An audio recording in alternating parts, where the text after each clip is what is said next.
Hey, welcome. We're at lunch with the doc here today.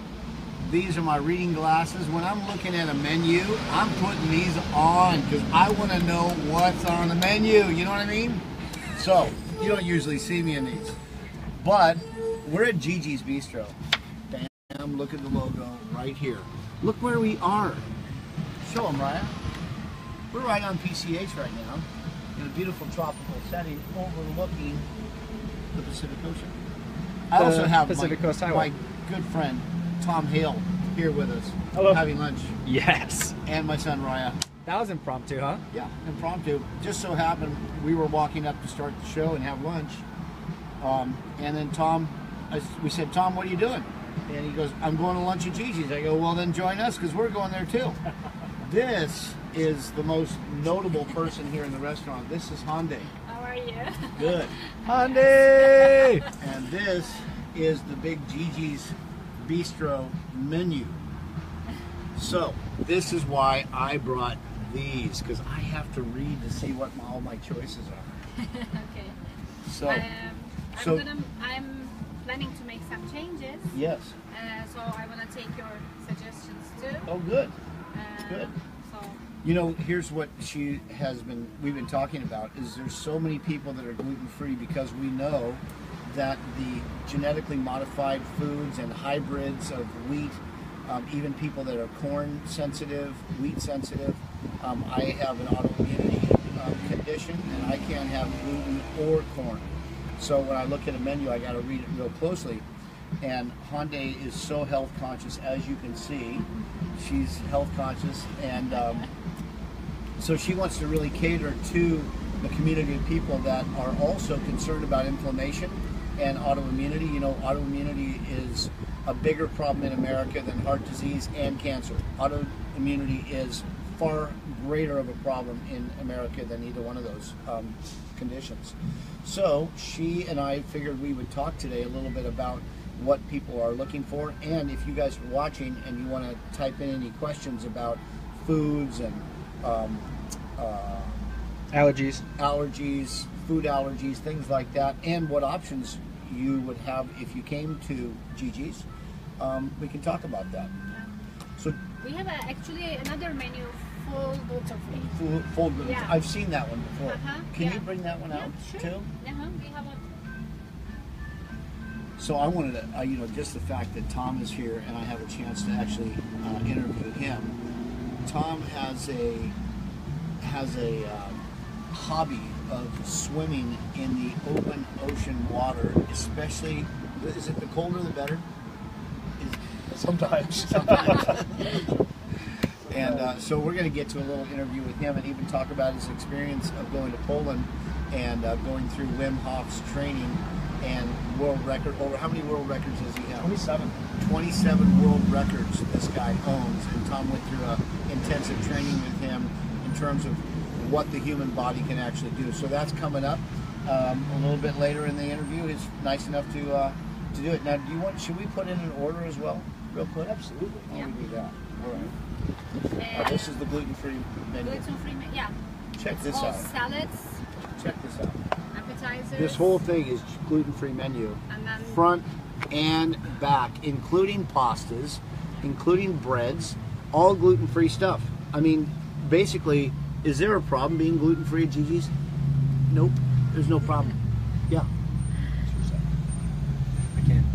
So you separate everything, right? So your Yes, gluten-free is separate, so yes, they won't get contaminated because it's in the same kitchen. we have customers, celiac disease customers too. So yeah, Perfect. we are really trying to. That's awesome. Yeah, make everything separate because actually, you remember I have gluten allergy Yes. too. Yeah.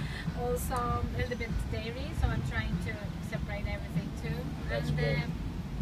actually, we are from Turkey, so Mediterranean food we are liking.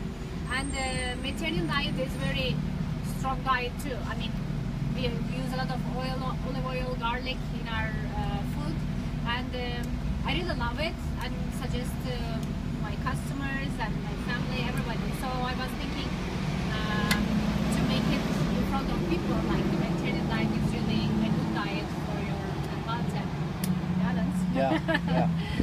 So that's why I wanted to talk to you about that too, because we are changing the menu a little bit. So I want to, we already have a lot of options of gluten-free, and we cook everything with olive oil basically. So that's, I want to present it to the people that I guess. How in the world did you get into the restaurant business? Was your mom a good cook, or where did you learn as a little girl? Yeah, my mom is a good cook, of course, and my husband is really interested too. And I took a lot of cooking classes and everything.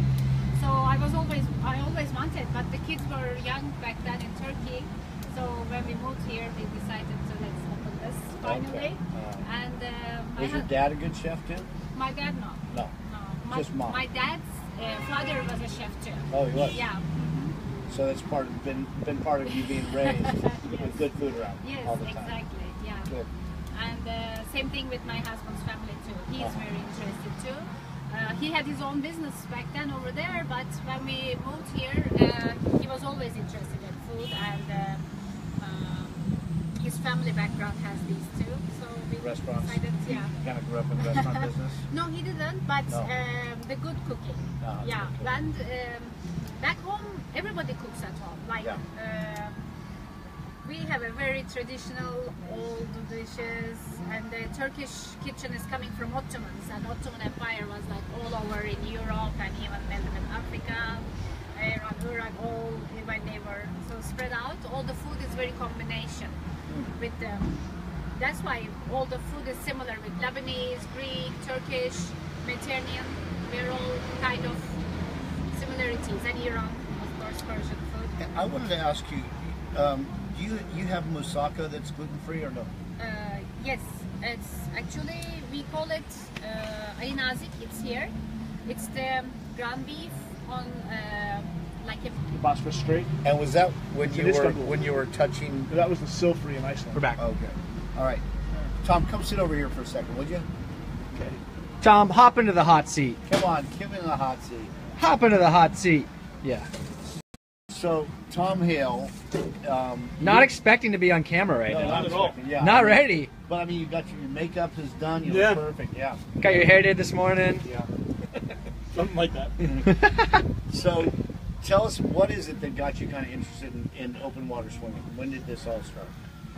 At 30, At 30. I stopped playing rugby as much, and then did something different. Started did an open water swim. Dug it. So I played water polo in college at Arizona State. Oh, you did? So did something different. Did a La Jolla rough water swim. Fell in love with it. Open ocean swimming, and done several of those. As you know, we did some here in town. Yeah. And Wasn't your group one of the first ones to go from the first to go from Catalina to Laguna. to Laguna? The very first group to do it.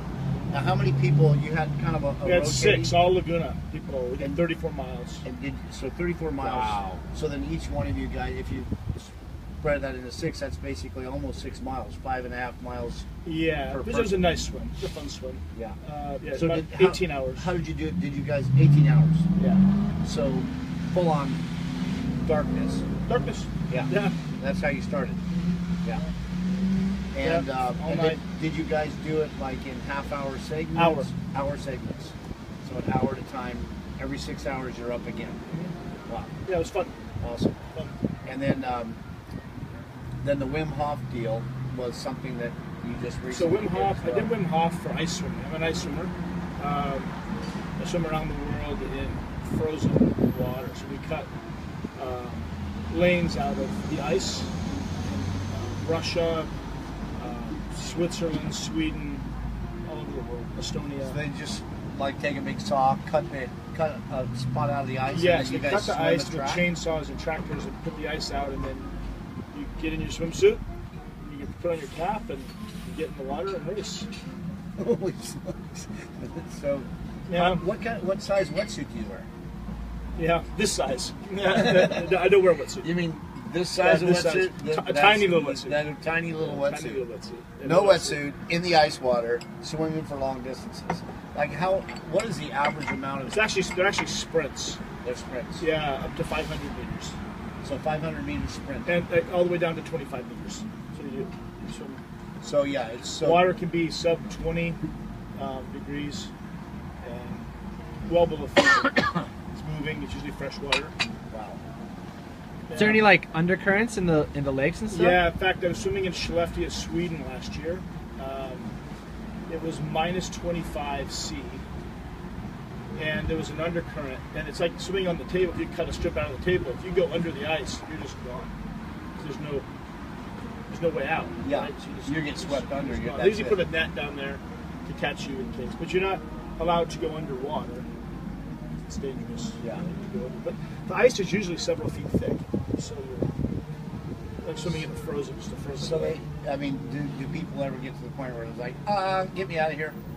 You know, I've never seen that. Never seen that. No, I've never seen that. A lot of fun. You would dig it. So now Wim Hof, that's Yeah. a man's name. Interesting cat. He is a, I believe, about 27-time world record holder. He holds the record for the longest time in ice water. He climbed Everest in his shorts and his shoes. I went to his camp. So no shirt, Poland. no pants. Right. I He went to climbed his Everest. yeah, and I went to his camp in Poland, and for 10 days, and it teaches breathing and how to. But Schnetska, then I climbed it in tennis shoes and my bird wells and a beanie for over 2 hours, and did his breathing technique. Didn't get hypothermia. I was very, very cold, but survived. It was a lot of fun. Wow. A lot of fun. Big challenge. Wow. Yeah, but it does work. So what does it give you in your mind in terms of, what does it tell you about yourself? And Our bodies facing are challenges? amazing. Our bodies are amazing. You know, they're really amazing. They can adapt to so many things. Like our minds. Yeah, it was just amazing. Swimming does that for me, as does the breathing. But we're amazing people. So a much greater capacity for enduring stress and challenge, whether it's thermal stress, emotional stress, structural stress, electrical stress. Well, you know, just like the stuff that you work on with me, when we have these stresses, they do still show up in my body in different areas, which is what you work on all the time, right? But yeah, same words, emotions, amazing. Yeah. Our bodies are really amazing. Well, one of the things is that all living organisms respond to stress. So stress could be a chemical stress like acid alkaline. So, I mean, you take a bug and you put lemon juice on that bug, it's going to respond, or acid. You just pour acid on your hand and you respond immediately, and you go do what? You put it underneath water because you're responding to the stress. But temperature stress is a very real thing. That's just thermal stress. But what you've endured and what you endure when you do this stuff goes way beyond the capacity I think that the normal person would think that they can endure. What they think. Yeah. Yeah, it's amazing what you can do. So you feel like you're in a deep fryer when you get into really cold water, super cold water. Yeah. You know, I'm decent at it, but I am by no means exceptional. There are some men and women that are truly amazing open water swimmers. People that do ice miles, you know, once, twice, 3, 4, 5 times. I'm going to Ireland in June to swim the fjords in Ireland in some water with the gentleman there that does deep water training, cold water training. That guy is amazing. But he swims every day, some 40. Wow. Yeah, amazing people. Yeah. Well, see, I had no idea we were going to have a little special with Tom Hale, the open water, ice water swimmer.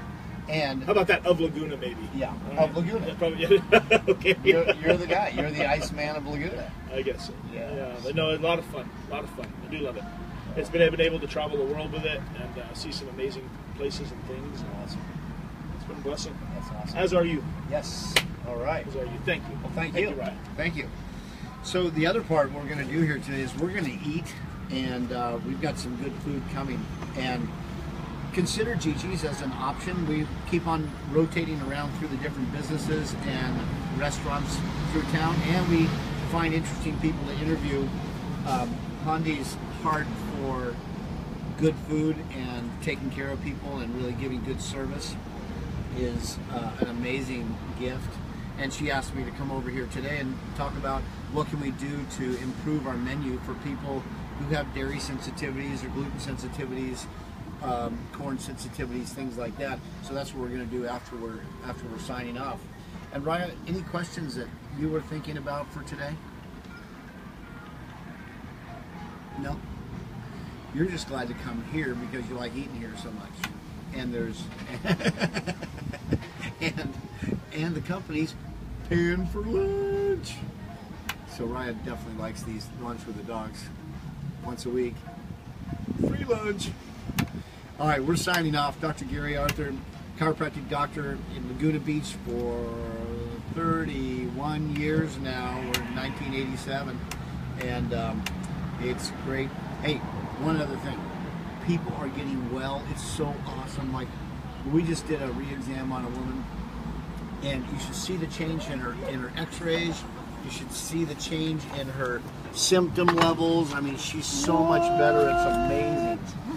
Wow, look at that. Look at that. Now that's gluten-free bread. And tell us about what each one of these are. They have 3 hummus kinds. This is the regular one. And then we have this with olives. Olives. And this is special with some jalapenos. Wow. And avocados. Wow. So just a different taste. And then what do you got here? We call this Mediterranean salad. You can see Turkish or Greek salad too. Mm-hmm. It's lots of greens, tomatoes, cucumbers, onions, feta cheese, olives. We have a olive oil, lemon juice dressing, lots of herbs and spices in there. It's And is the really feta tasty. cheese, is that cow? Is that Ours is sheep? cow, yeah. I mean, There's of course, different kinds, yeah, right? there are so many different kinds Yeah. when you go, but ours is only cow. You know, I've noticed, have you had manchego cheese? Yes, of Manchego? course, You know what's amazing about manchego? If people have dairy sensitivities, most people that have cow sensitivities can have manchego, which is a sheep, and it doesn't have the goat flavor. Some people love goat cheese, some people can't stand it. I can't stand it. It just is not my gig. But the sheep cheese, it tastes just like regular cheese that I'm used to, but you're not going to have the dairy sensitivity. So, all right, well, we're going to dig in and enjoy. Are you going to join us today, or you've already been taken care of? Yes, I've already been taken care Okay, of. all right. Let's just start with some Water. hummus and salad, Yeah. Okay. and then I'll bring the entrees as well. Awesome. So back to what you were saying before the appetizers came out? Yes. So anyhow, this one woman in So Much Better, you take a season of focusing on your health and working to improve your quality of life, meaning you're going to overcome the obstacles that have been keeping you from enjoying the quality of life you want to. So you figure out a strategy. First you figure out what's wrong, what the diagnosis is. Then you basically look at your options. Here's the basic options.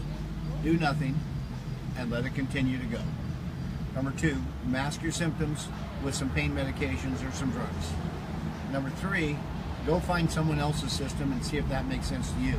Number 4, just get some crisis care, get a little relief care when you're tweaked. Number 5 is get out of pain and fix the underlying reasons that you're in pain and stop the degenerative process and stop this stuff from continuing. And that's what I chose to do when I was 27. You know, a doctor just kind of showed me what was going on, and I just realized if I don't do something, it's going to get worse. And that's when I just decided I had to overcome my obstacles. Now my wife is the one who said, you have to overcome your obstacles. I can't afford it. Honey, we have a Visa card. I said, I don't want to go into debt. She looked at my x-rays and goes, look at your x-rays. You're in debt already, right here. You see that? That's called debt.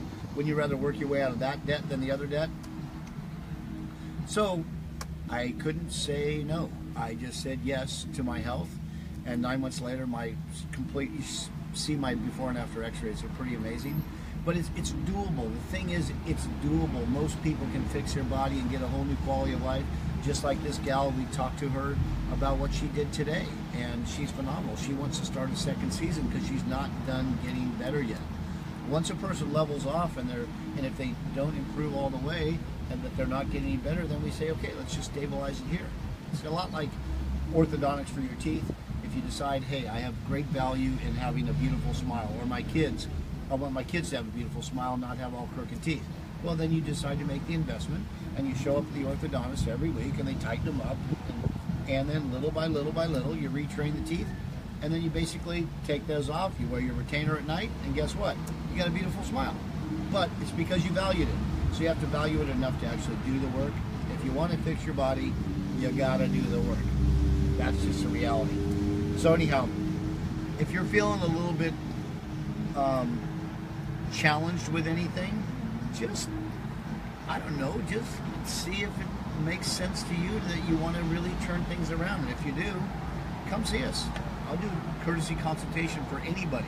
Call, come in for free. I'll spend 15 minutes with you, hear your story, look at your paperwork, and see if I think I can help you or not. And if I can, I'll tell you. If I can't, I'll tell you that too. All right?